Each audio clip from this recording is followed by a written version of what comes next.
배상책임보험이 근제보험의 강사 임경하고요.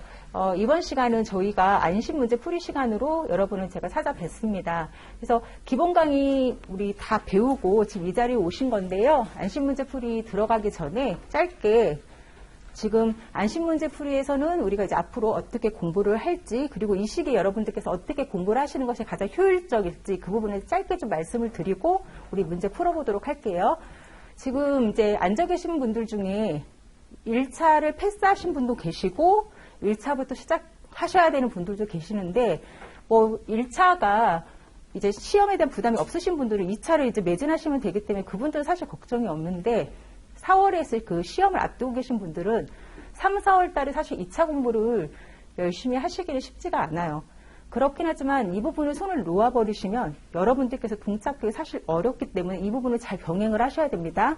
그래서 1차를 주되게 하시더라도 한 70%는 뭐 1차에 쏟으시더라도 나머지 30%를 여러분들께서 배책을 포함한 나머지 그 2차 과목에 여러분들께서 좀 신경을 쓰셔야지 여러분들께서 올해 합격하실 수 있는 그런 가능성이 있어요. 그래서 시간 관리를 참 열심히 잘 해주셔야 되고, 제가 알기로는 배책뿐만 아니라 자동차 보험도, 그리고 뭐 나머지 과목들 2과목도 다 문제풀이가 들어가는 걸로 알고 있거든요. 그렇게 되면 이제 4과목이잖아요. 쉽진 않으시더라도 저하고 강의를 하시는 이런 강의를 들으시고, 현강이 됐든 뭐 온라인이 됐든 강의를 한번 들으실 때 그걸로 끝나시면 안 돼요. 그럼 저하고 강의를 할 때는 여러분들이 마치 금방 풀을 수 있을 것처럼 고개를 끄덕이시면서 아, 난 할 수 있어라고 생각을 하시겠지만 절대 그렇지 않고요. 혼자 스스로 반드시 풀어보시는 시간을 가져야 돼요. 그러니까 적어도 뭐 현강이 됐든 온라인 강의가 됐든 한 번 이상은 반드시 강의를 보셔야 하고요. 그리고 여러분들 스스로 풀어보시는 시간은 적어도 한 번 이상은 반드시 가지셔야 돼요. 그래야지 여러분들의 머릿속 기억에 조금이라도 남는 부분들이 있습니다. 그래서 사실 4과목을 강의도 듣고 복습도 하시는 건 쉬운 건 아니지만 그렇게 하셔야만 여러분들께서 1차 시험이 끝나고 바로 2차로 들어가시는데 부담이 덜 되시고요. 그리고 일주일 앞당겨서 시험을 보는 게 사실 별거 아닌 것 같아도 그게 굉장히 부담이 크거든요. 그래서 여러분들께서 그런 부분들을 잘 대비를 하셔야 돼요. 그래서 시간 관리를 좀 잘 하시는 거 강조를 드리고요. 우리가 안심문제 풀이는 어떻게 진행을 할 거냐면, 배상책임보험 뭐 이제 표현을 하면 우리가 임의보험 배우셨죠? 임의보험을 잘 아시는 것처럼 이제 피보험자, 계약자의 선택에 의해서 결국 가입하는 보험 상품이고, 그리고 의무보험, 법률에 의해서 이제 강제해서 듣는 그런 보험이죠. 그리고 그 이제 근로자의 재해를 담보해주는 이 보험 상품으로 이 순서대로 우리가 공부를 할 거예요. 그래서 임의보험, 의무보험, 근제보험 해서 문제를 계속 풀 건데, 문제를 푸실 때 여러분들이 가장 중요한 건 우리가 책을 읽거나 영화를 볼 때 작가나 감독이 던지는 메시지가 분명히 있어요. 우리 시험 공부도 마찬가지예요. 문제를 그냥 내는 게 아니라 그 출제자가 의도하는 부분이 있다는 거죠. 반드시 이 부분을 이제 맞추는지 그렇지 않은지. 그래서 그 문제를 왜 냈는지 거기에 대한 그 맥락을 잡으시는 게 제일 중요해요. 그러니까 문제 하나를 풀더라도 거기에 주된 던지고자 하는 메시지를 받으셔야 되고 그 부분을 반드시 숙지를 하셔야 된다는 거예요. 그걸 모르시면 다시 복습을 하셔야 돼요. 이해되셨어요? 무슨 얘기인지? 그래서 매 그 문제마다 제가 잠깐 보시게 되면 그 문제에 키워드처럼 프린트물에 제가 적어놓은 게 있어요. 그래서 체크할상 하고서 이렇게 프린트물에 보시면 답안에 체크할상 하고서 박스에 이렇게 넣어놓은 게 있어요.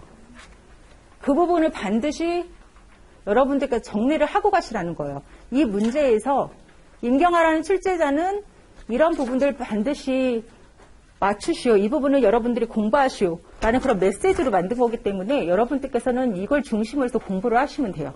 이해되셨습니까?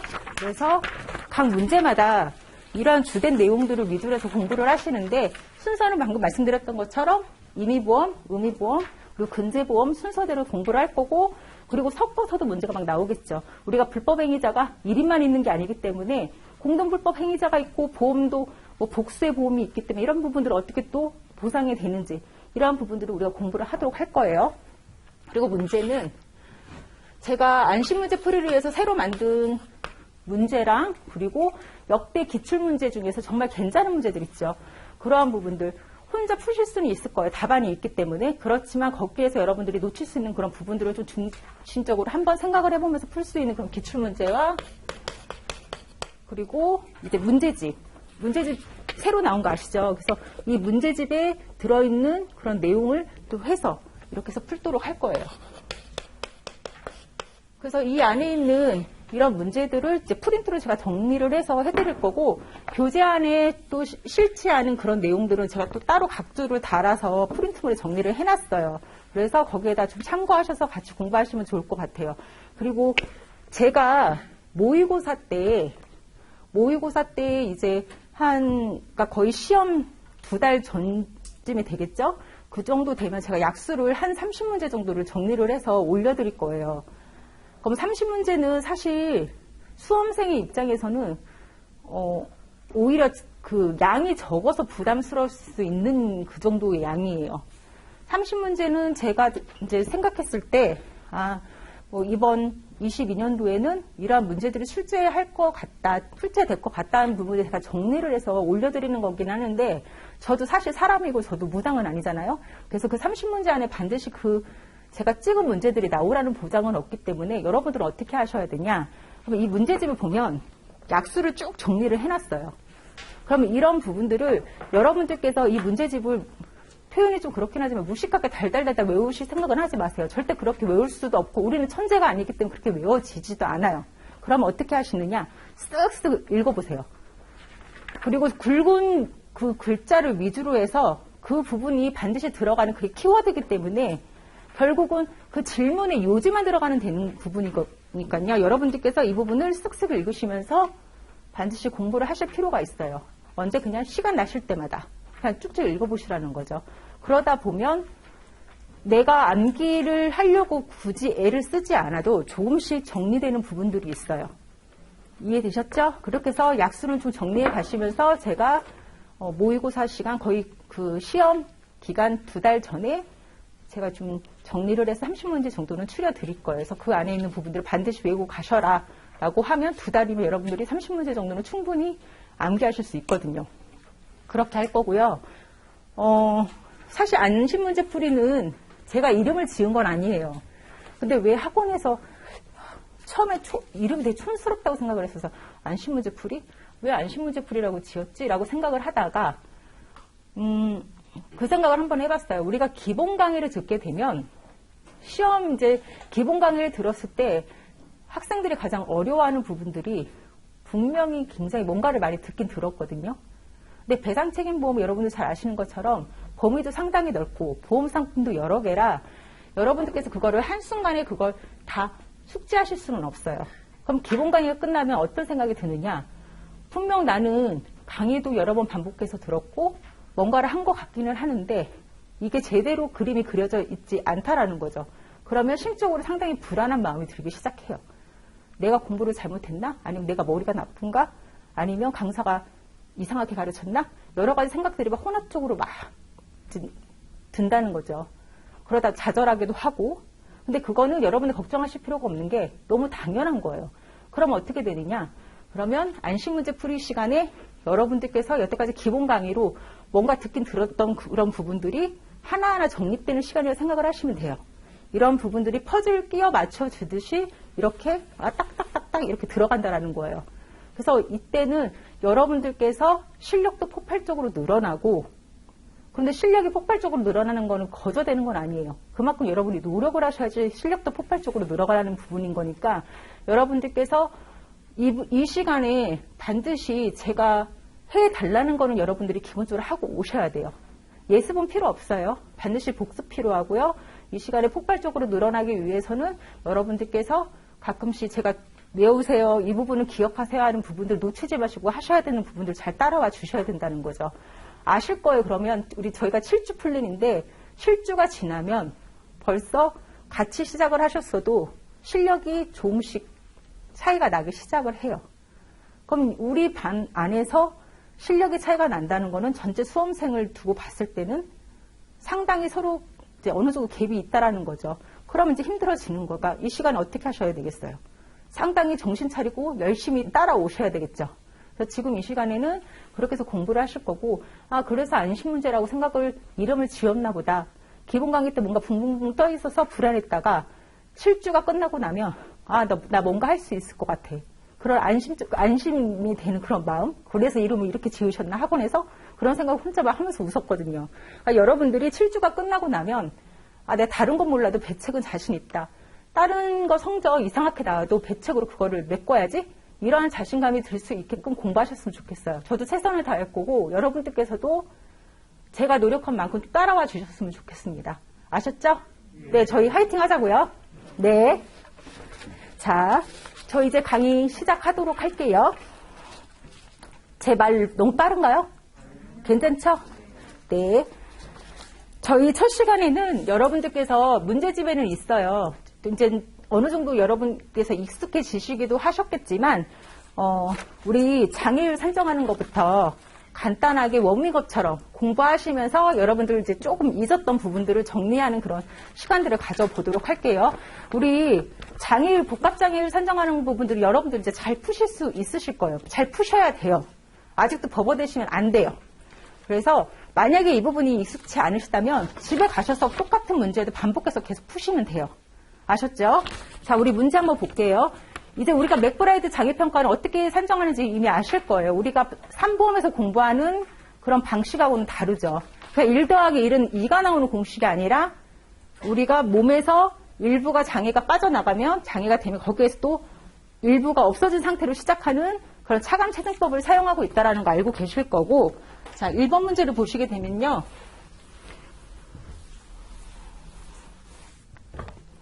영구장애예요. 다. 슬관절이 몇 퍼센트? 10%. 그리고 견관절이 20. 그리고 척추체에 30. 그럼 그림을 하나 그려보면 결국에 무릎에 10. 그리고 어깨에 20. 그리고 척추에 30%의 장애가 생기긴 했는데 맥브라이드에서 장애를 평가할 때는 우리가 10%의 장애에 대한 부분들이 이렇게 있다면 10%의 장애에 대한 부분들을 그대로 합산해서 20, 30에서 토탈 60이 나오는 게 아니라 10%의 장애를 인정해주고 그 다음에는 일부가 사라졌다고 생각하시면 되는 거예요. 자, 그래서 10%의 장애에 대한 부분들, 그리고 그 다음에 계산을 할 때는 이 사람의 신체 일부 10%가 빠진 부분에서 여기에서 장애의 20%를 곱해주는 방식으로 산정을 해줘야 된다는 거죠. 그럼 몇 %죠? 그러면 지금 298이니까 그죠? 18%가 나와요. 이해되셨죠? 그리고 이제 우리 척추체에 있는 30% 장애를 하나 더 합산을 하려면 18%와 10%의 장애가 이제 생겼으니까 이 부분을 빼서 합산을 하면 28%에 대한 부분들의 곱하기 30을 해줘야 된다는 거예요. 이해되셨어요? 3, 8에 24, 그리고 3이 6, 그럼 8. 맞나요? 맞아요? 계산부 잘못됐죠? 3, 8에 24, 3이 6. 그거 몇 %예요? 21.6. 그러면 전체 다 10과 18% 21.6을 계산하면 49.5 나오나요? 49.6. 이렇게 해서 계산을 해주시면 돼요. 그러니까 위아래로 차근차근 해주셔도 되고 이렇게 그냥 한 줄로 쭉 써주셔도 상관은 없어요. 혹시 기본 강의를 혹시 안 듣고 오신 분이 계실까요? 다 듣고 오신 거죠? 그러면 이거는 껌이어야 돼요. 이렇게 계산하시는 거는. 그래서 이렇게 계산하는 게 힘드시면 지금 답안에는 순차적으로 해서 10%에 대한 부분을 하고 그리고 또 이렇게 해서 상관없어요. 어떻게든 편하신 대로. 그리고 계산 방법에 대한 부분들은 분명 이제 우리가 그 출제자한테 내가 이렇게 계산을 한 부분들, 노동력 상실률을 이렇게 적용했다라는 부분들 어필을 하셔야 되기 때문에 거기에 대한 부분들은 이렇게 쓰시든 아니면 뭐 순서는 상관없는 건 아시죠? 뭐부터 먼저 적용을 하든 결국은 최종 장애율이 49.6만 나오면 되는 거기 때문에 그 부분은 문제없이 계산을 하시면 됩니다. 자, 2번 문제 한번 볼까요? 2번은요, 한시장애가 있어요. 한시장애가 있을 때는 여러분들은 영구장애를 맨 앞에다 두시는 게 계산하기가 편해요. 왜? 연구장애가 가장 오랫동안 남는 부분이기 때문에. 그래서 지금 척추체의 30%가 연구장애고, 그리고 그 다음 긴 게 뭐예요? 경관절이 5년이에요. 1시 5년. 경관절이 1시 5년. 그리고 슬관절이 1시 3년이라는 거죠. 그러면 우리가 그래프를 그려봤을 때 장애 진단을 받았을 때 진단을 받고 우리가 영원히 남는, 영구적으로 남는 장애는 최종적으로 30% 이거 하나만 남는 거예요. 그리고 진단을 받은 시점에서 우리가 5년까지는 뭐만 있어요? 우리가 5년까지. 그쵸. 이걸 지금 슬관절을 빼고 있는 거죠. 경관절과 척추체 장애만 남아있는 거고 3년은 이 세 가지 장애가 다 있는 거예요. 경관절, 척추체, 슬관절. 그래서 3년까지, 5년까지, 영원히. 그래서 이 부분을 중첩되지 않게 여러분들이 빼주시는 게 되게 중요한 거죠. 이해되셨어요? 그래서 가장 오래 남는 연구장애를 맨 앞으로 먼저 계산하시는 게 가장 효율적이에요. 가장 계산 빠르고. 그렇게 되면 30%의 장애 있고, 그럼 30%의 장애에서 그 다음 긴 게 20%였죠. 그러면 계산하면 7이 14%. 그쵸? 그리고 여기에 1 마이너스 44%의 곱하기 10%니까 5.6이죠. 그러면 사고는 장애 진단부터라고 보시면 돼요. 장애 진단 시점부터 우리가 3년까지는 이것과 지금 척추체, 경관절, 슬관절이 다 한꺼번에 다 있는 거니까 전체 합산을 하게 되면 49.6이 나올 거예요. 맞죠? 그리고 3년 이후부터 5년까지는 하나는 나왔잖아요. 무릎은 지났으니까. 그래서 뭐만 남는 거죠? 척추체와 지금 이제 경관절만 남는 거기 때문에 계산을 하시게 되면 44%가 나와요. 이건 다 나왔으니까. 이해되시죠? 그리고 5년 이후부터는 마지막 연구장애인 척추체 하나만 남는 거예요. 이게 30%. 이렇게 해서 계산을 해주시면 편해요. 그러니까 공부를 하시면서 가장 효율적이고 가장 짧은 방법으로 우리가 계산을 이렇게 단 한 번도 이렇게 막 나오지는 않았어요. 그래도 나올 수는 있겠죠. 그러니까 어떻게 하면 여러분들이 시간을 가장 절약할 수 있는지 그런 부분들을 생각을 하시면서 공부를 하셔야 돼요. 이제는.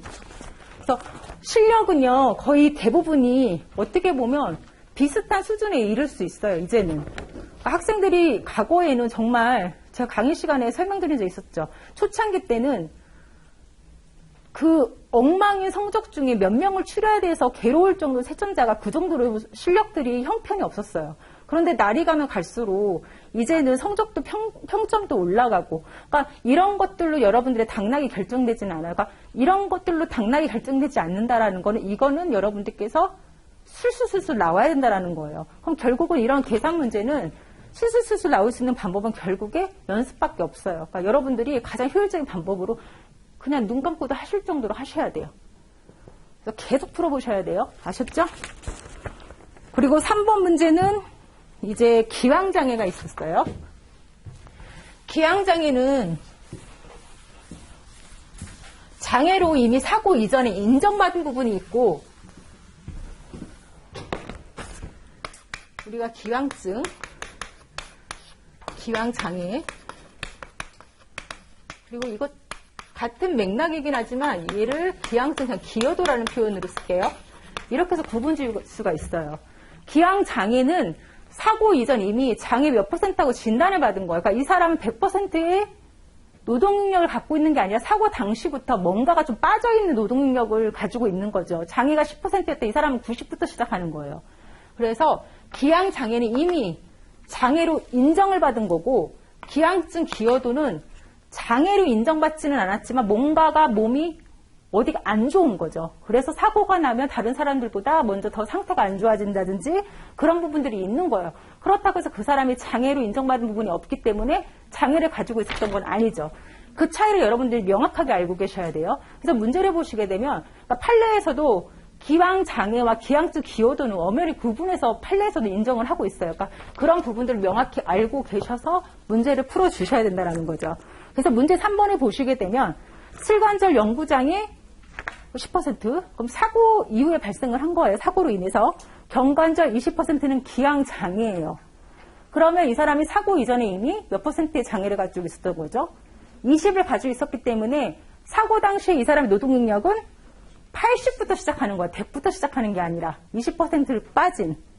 그리고 척추체의 30%는 이번 사고로 발생한 영구장애이기 때문에 30. 이해되셨죠?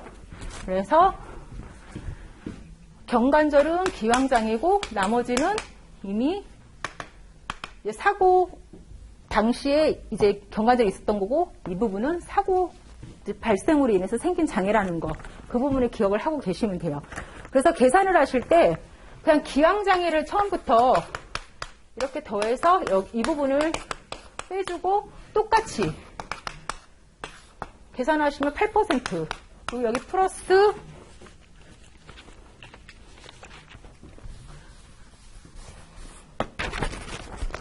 1 마이너스 28%에 곱하기 30 이렇게 해주시면 21.6에서 최종 장애율은 49.6이지만 이번 사고로 발생한 거면 여기에 기왕장애 20% 빼줘야 되기 때문에 29.6으로 이렇게 계산을 해주셔도 되고 처음부터 난 이걸 아예 없앨래. 그냥 이렇게 해서 계산을 시작을 하셔도 돼요. 결국에는 그렇게 되면 빼주실 필요가 없이 여기 29.6이 나오겠죠. 그렇게 해서 계산을 하셔도 상관없어요. 결국 29.6이라는 이번 사고로 인한 장애율만 나오면 되는 거기 때문에 계산을 그렇게 해주시면 되고 최대한 여러분들이 빨리 실수하지만 않게 실수하실 것 같으면 그냥 처음부터 그냥 쭉 쓰시는 게 편하고요. 틀리면 안 되니까 그렇게 해서 계산을 해주시면 돼요. 여러분들 잘 지금 따라오고 계신 거죠? 이해되시는 거죠?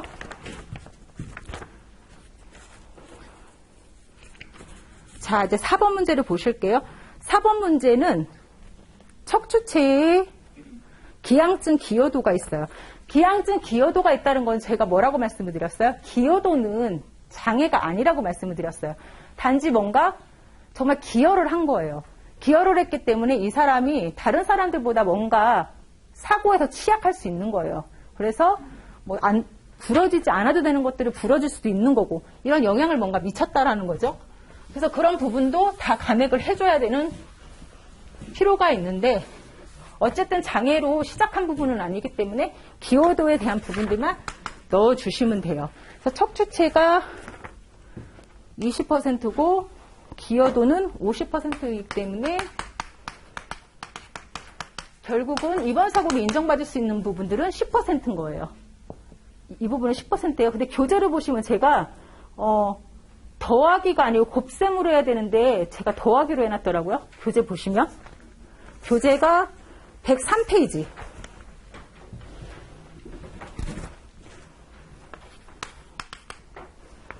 교재 이렇게 1-50 해서 여기에 10으로 되어 있을 거예요. 이게 더하기 아니고 곱셈이에요. 210페이지 보시게 되면 그 210페이지 아니 103페이지 죄송해요. 교재 103페이지에 문제집이에요. 문제집 103페이지에 D 그러면 105페이지가 되겠네요. 문제집 105페이지에 D에 그 1번에 20% 곱하기 사고기여도 해서 이제 10%가 나와야 되는 제가 거기 덧셈으로 해놨을 거예요. 그거를 좀 수정 좀 해주세요. 곱셈이에요. 되셨죠? 죄송해요. 원래 오타가 나오면 안 되는데 제가 오타가 하도 많아서 수도 없이 봤는데 오타가 있어갖고 제 머리를 얼마나 잡아 뜯었는지 모르겠어요. 진짜로. 105페이지에 거기 수정을 해주시고요. 그러면 어쨌든 척추체는 20%에 대한 기항증 기여도가 50%가 이 기여도는 빼주셔야 돼요. 그런데 문제를 잘 보셔야 되는 게 만약에 말을 바꿔서 기항증 기여도가 아니라 말 바꿔서 이거를 사고 기여도라고 예를 들어서 그렇게 했을 때는 그 사고 기여도에 대한 부분 적용을 해주셔야 돼요. 얘는 어차피 50%니까 사고 기여도가 됐든 기항증 기여도가 됐든 답이 달라질 건 없어요. 50%이기 때문에. 그런데 예를 들어 문제에 기항증 기여도가 30%였다.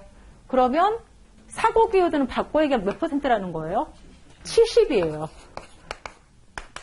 이건 다른 말로 사고 기여도는 70이라는 부분이기 때문에 이 말을 잘 보셔야 된다는 거예요. 사고에 얼만큼 영향을 줬는지, 이거는 사고에 몸 안 좋았던 그런 부분들이 얼마나 영향을 줬는지. 답은 같이 나오지만 전혀 다른 개념으로 받아들이셔야 되기 때문에 만약에 20%의 척추체에 장애가 있는데 기항증 기여도가 30이었다. 그러면 사고 기여도가 70이니까 14%를 인정을 받을 수 있는 거예요. 이해되세요? 그런데 만약에 사고 기여도가 30이면 여기는 6%만 인정을 받을 수 있는 거예요. 그러니까 이 말을 잘, 말장난 같은데 이걸 잘 보셔야 돼요. 이해되셨죠? 네. 그래서 여기는 기항증 기여도가 50%였기 때문에 결국 지금 척추체는 10%만 인정을 받는 걸로 되어 있고요. 이렇게 해서 계산을 하시게 되면 10%에 대한 부분들, 그리고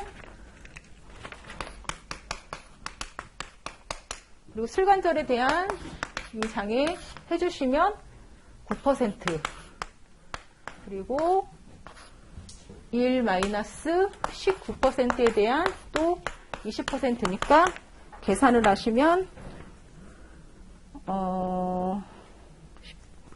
29, 18, 잠깐만요. 똑같 상관없겠네요. 여기 10%에 지금 9 집어넣으니까 자 9% 맞고, 그리고 19에다가 20% 계산을 하면 어떻게 나오죠? 29, 18. 이 1은 2, 38이니까 결국에 7.2% 맞죠? 7.2%. 자, 그러면 답이 왜 다르지? 5, 20. 제가 뭘 잘못했나요? 10%. 그리고 1-10에 20. 7.2. 7.2. 16.9? 16점, 어떤 게? 이게? 내가 이거, 16.2. 그러면 계산하면 전체 답은 35점이 나오죠. 제가 얘랑 얘를 바꿔서 지금 답안하고 다르게 해서 이렇게 된 거예요. 아시겠어요? 뭔 차이인지? 지금 문제는 20%를 먼저 적용시켰잖아요. 지금. 근데 칠판은 10%를 먼저 적용해서 지금 답이 약간 다르게 나온 최종 지금 장애로 똑같이 나온 거예요. 이해되셨어요? 네.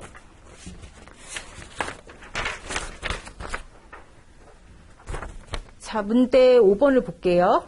자, 문제 5번에는 슬관절에 장애가 하나 있고 경관절에 하나가 장애 있고 그리고 척추체에 장애가 있는데 동일 부위에 이미 기항장애가 있었어요. 동일 부위에. 그러면 이 사람이 동일 부위에 장애가 이미 있었다는 거는 이 역시 이 사람이 100%의 장애를 갖고 지금 노동 능력을 갖고 있었던 사람이 아니라 사고 이전에 일부 장애를 갖고 있었다는 거죠. 그래서 슬관절은 10, 경관절 20%, 척추체는 30인데 사고 당시에 동일 부위에 20%의 장애를 가지고 있었대요. 그러면 이자는 이번 사고로 입게 된 장애가 몇 %예요? 여기는 10%만 인정을 받는 거예요. 닮은 듯한데 여러분들이 동일 부위에 이미 장애가 있었던 상태하고 그리고 다른 부위에 장애가 있었던 상태를 구분해서 좀 계산하실 수 있는 그런 것들은 계속 해주셔야 돼요. 안 그러면 헷갈리니까. 그래서 척추체에 이미 기항장애가 20%가 있었으니까 이번 사고로 이 사람이 결국에는 동일 부위에 장애가 더 가산이 된 거죠. 그래서 이런 부분들이 가중된 거에 대한 부분들 10%만 인정을 받을 수 있는 거예요. 그렇다고 해서 이 사람이 사고 당시에 100%의 노동력을 갖고 있었냐? 그건 아니죠. 이미 20%가 빠졌으니까 이 사람은 80%로 원래 시작을 했던 사람인 거예요. 이해되세요? 그래서 계산을 하면 30을 같이 합산을 해주는 이유는 이미 장애를 가지고 있었으니까. 그래서 이것부터 시작을 하는 거죠. 30에 1-30 곱하기 10% 하면 7. 그리고 여기 플러스 1-37 곱하기 20을 계산하면 12.6이 나와요. 그래서 계산하면 49.6인데 결국에는 이 49.6은 최종 장애율이지만 이번 사고에서 전혀 상관이 없었던 기존 부위의 20% 장애는 그대로 빼줘야 되는 거죠. 그래서 29.6만 이번 사고의 장애율로 인정받을 수 있는 거예요. 네.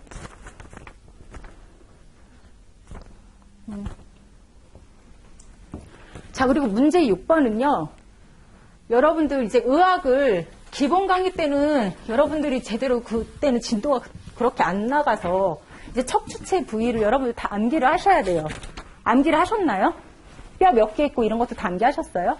제가 그림을 못 그리지만 우리가 좀 뭔가 이상하네요. 어쨌든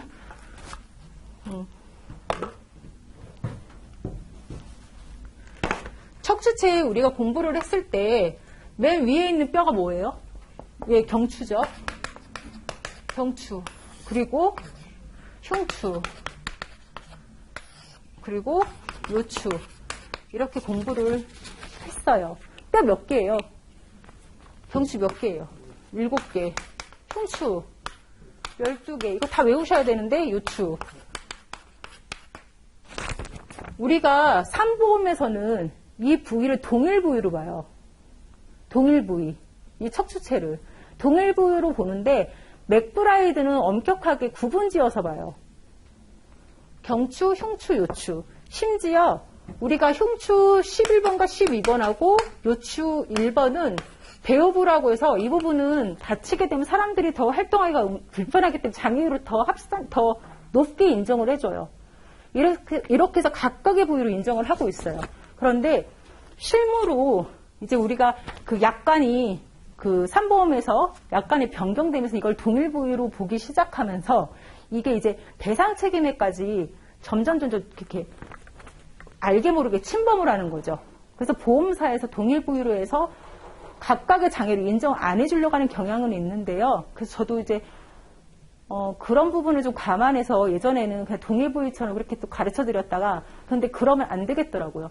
엄연히 맥브라이드에서는 엄격하게 구분이 되어 있기 때문에 뭐 답을 쓰실 때 틀렸다라고 그렇게 얘기는 하진 않겠지만 엄격하게 각각의 부위로 보시면 돼요. 그래서 문제 6번을 보시게 되면 슬관절 무릎에 10%의 장애가 있고 요추와 경추에 장애가 있어요. 그럼 요추와 경추는 각각의 부위이기 때문에 결국에는 슬관절과 요추와 경추를 세 군데를 다 각각의 부위로 보고 우리가 다 이제 합산을 차감체제법으로 계산을 해주시는 게 정답인데 이제 이 부분을 동일 부위로 보고 그 중에서 장애율이 높게 나오는 부분들 하나만 적용을 자꾸 시켜주려고 하는 경향이 있어요. 그래서 답을 여러분들께서 그렇게 작성을 하셔도 채점자가 거의 대부분 보험사나 거의 현재 계신 분들이 그때 틀렸다고는 안 할 거예요. 그렇긴 해도 지금 이렇게 이 답으로 기억을 하고 계셨으면 좋겠어요. 근데 거기에다 코멘트는 달아주시면 더 좋겠죠. 척추체 부위를 한 부위로 보려고 하는 경향은 있으나 맥브라이드에서는 각각의 부위로 인정을 하고 있다라고 그렇게 해서 코멘트를 달아주시면 더 좋을 것 같기는 해요. 과거에 시험에 나왔었던 거예요. 그래서 이런 부분들이. 자, 그렇게 되면 우리가 어쨌든 높은 부위로 인정하는 게 아니라 각각의 부위로 보고 슬관절 10% 장애 그리고 요추, 경추를 각각 따로따로 계산을 하는 거죠. 1-10%에 곱하기 10을 해주시면 9 그리고 여기 1-19에 곱하기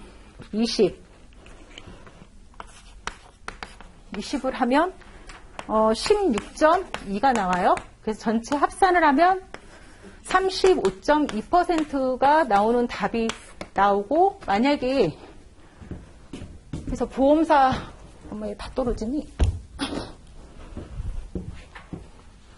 보험사 직원분이시라면 나는 높은 거 하나 적용할 거야 하면서 지금 우리가 경추하고 요추 중에 더 높은 장애율이 지금 경추 20%로 지금 나와 있죠? 그럼 이걸 20%로 해서 8%인가요? 그죠? 8%에서 20, 29, 18. 그래서 28%. 이렇게 해서 28%만 적용을 해주려고 하겠죠. 근데 35.2%로 여러분의 답을 작성하시길 바랍니다. 그리고 코멘트만 달아주세요. 아셨어요? 그 의도를? 네. 그리고 기타 1-1번하고 기타 1-2번이 제가 조금 전에 설명드렸던 그 부분이에요. 척추체 30%의 사고기호도 30%는 결국 9%에 대한 부분들로 장애를 인정해 주는 거고, 기타 1-2번에 척추체의 30%의 기항증 기호도가 30%라고 써 있는 부분이 있죠? 그러면 결국은 사고 기호도가 몇 %라는 얘기예요? 70%죠. 이해되셨어요? 무슨 얘기인지? 다시 한번. 기타 1-1에 척추체 30%의 사고 기호도 30%라는 얘기는 이번 사고로 이 사람이 장애를 입게 된 사고와 인과관계 있는 부분은 30%라는 얘기이기 때문에 9%를 적용받을 수 있어요.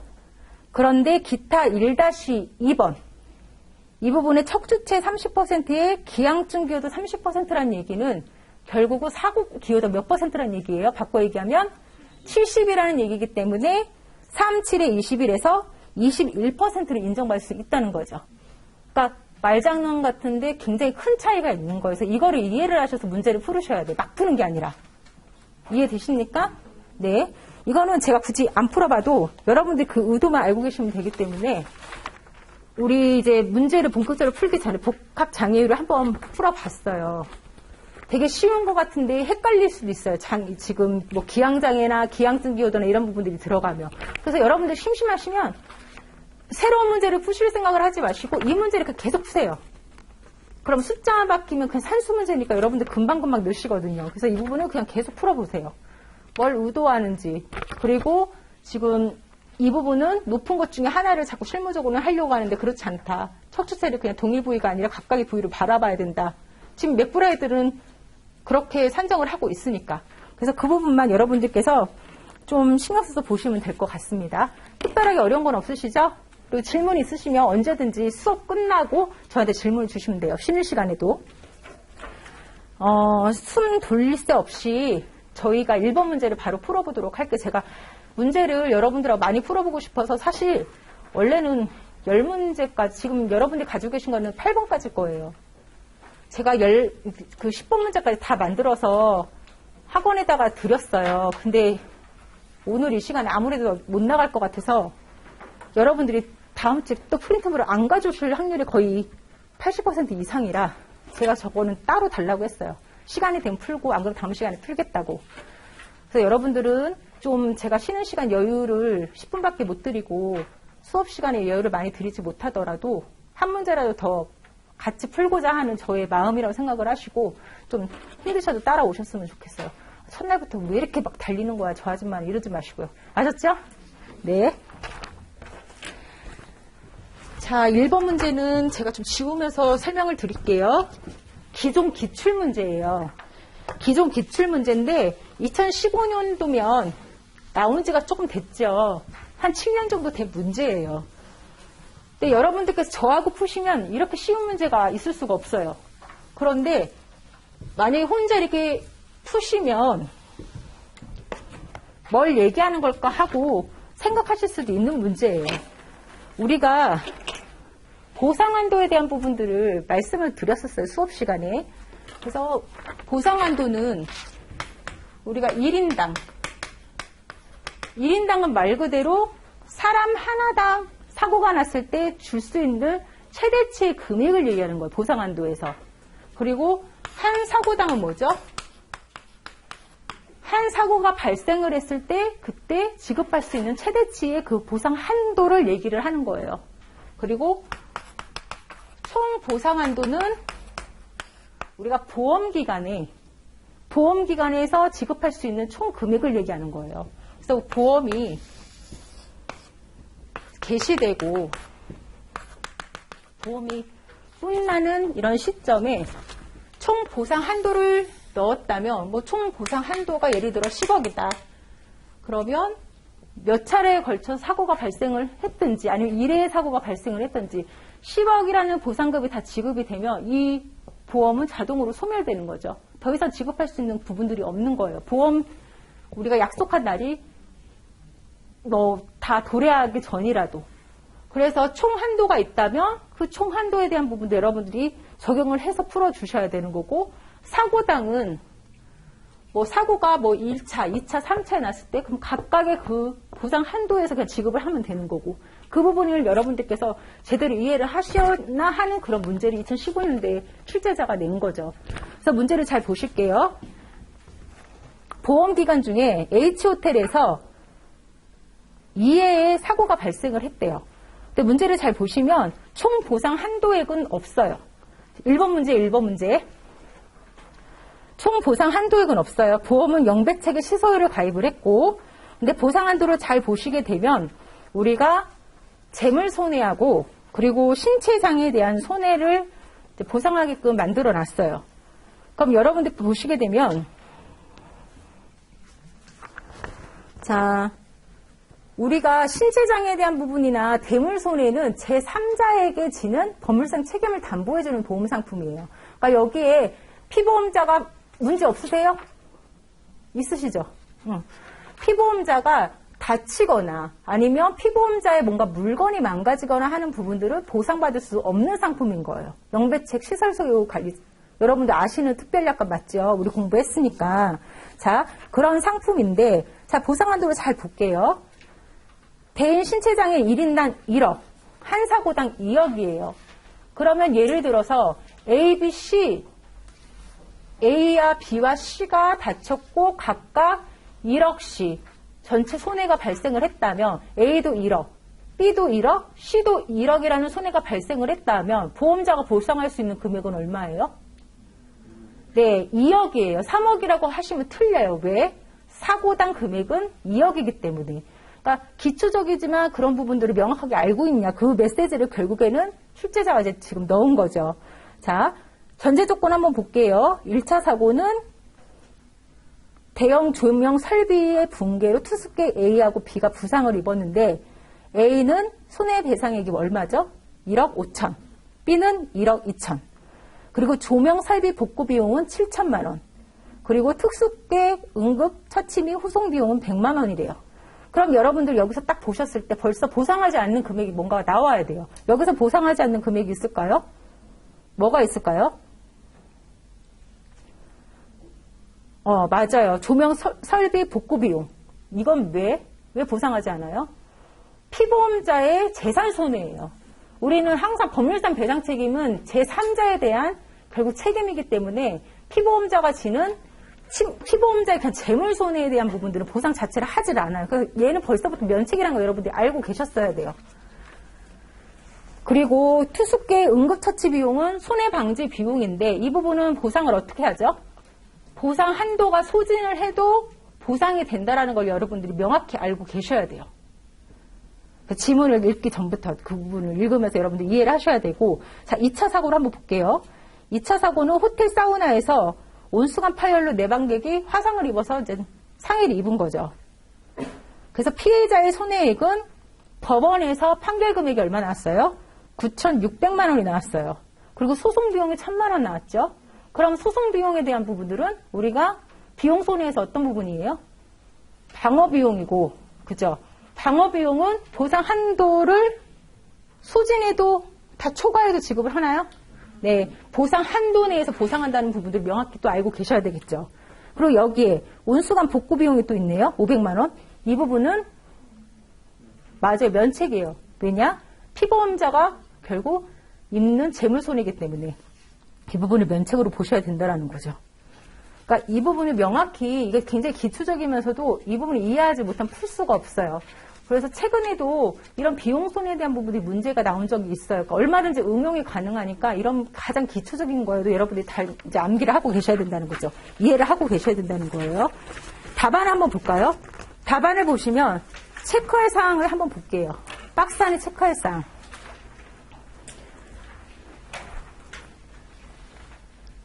그 비용 손해에 대한 부분들을 이제 보시게 되면, 자, 보험금 등의 지급 한도하고 제가 캡처해서 거기다 붙여놓은 거 찾으셨죠? 우리가 보상하는 손해에 대한 부분들은 우리가 보험자는 법률상 손해배상금과 비용 손해를 담보를 해줘요. 그런데 자기부담금은 어디에서 공제를 하느냐? 우리가 비용 손해에선 자기부담금 자체를 공제하지 않아요. 어디에서 공제를 하죠? 자, 보시게 되면 보상하는 손해에서 지금 제일 1호가 뭐냐면 법률상 손해배상금을 얘기하는 거예요. 법률상 손해배상금에 지급을 할 때는 보상 한도액을 한도로 보상을 하는데 거기에 자기부담금이 약정되어 있다면 자기부담금을 공제하고 지급을 한대요. 그러니까 결국 우리가 비용 손해가 예를 들어서 법률상 손해배상금이 뭐 1억이다. 그리고 비용 손해가 100만 원이다.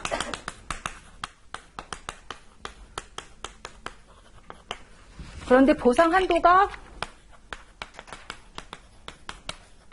뭐 2억이다. 예를 들면. 그리고 자기부담금이 100만 원이다. 이렇게 규정이 되어 있으면 우리가 1억에 대한 부분에서 자기부담금인 100만 원을 먼저 공제를 하고 보상 한도액인 2억에서 얼마죠? 이거 빼면 9,900만 원이죠. 이 9,900만 원을 보상을 하고 비용 손해에 대한 부분들이 이게 만약에 손해방지 비용이면 한도랑 상관없이 지급을 했을 거니까 그러면 여기 플러스 100만 원 해서 결국은 1억을 보상을 하는 거예요. 그러니까 자기 이 비용 손해에 대한 부분들로 공제를 다 포함해서 1억 100만 원에서 여기서 100만 원을 공제하는 게 아니라 손해배상금, 법률상 지급해야 되는 피해자의 법률상 손해배상금에 대한 부분들에서 이 비용 손해를 공제를 하고 나머지 부분에 뭐 한도에 맞춰서 비용 손해를 하든 초과돼도 지급을 해야 되는 거면 거기에 플러스 알파를 하든 그 부분을 해야 된다는 거예요. 그 부분을 이해를 하셔야 돼요. 이해되셨어요? 여기 1억에 1억 플러스 비용 손해 100만 원 이렇게 해서 100만 원을 공제하고 1억 이렇게 답은 같지만 그렇게 보상하는 게 아니라고요. 그렇게 해서 풀으셔야 돼요. 그래서 보험자의 보상 금액을 잘 보시게 되면 자 1차 손해에서 보시면 A와 B가 이미 각각 1인당 한도를 다 소진해버렸기 때문에 각각 1억씩에 그리고 자기 부담금은 사고당 한도액이니까 결국 이자들의 손해를 합산해서 100만 원을 먼저 공제를 하고 그렇게 하고 응급처치 비용을 플러스 알파에서 100만 원을 지급을 했다라는 그 내용이에요. 이해되십니까?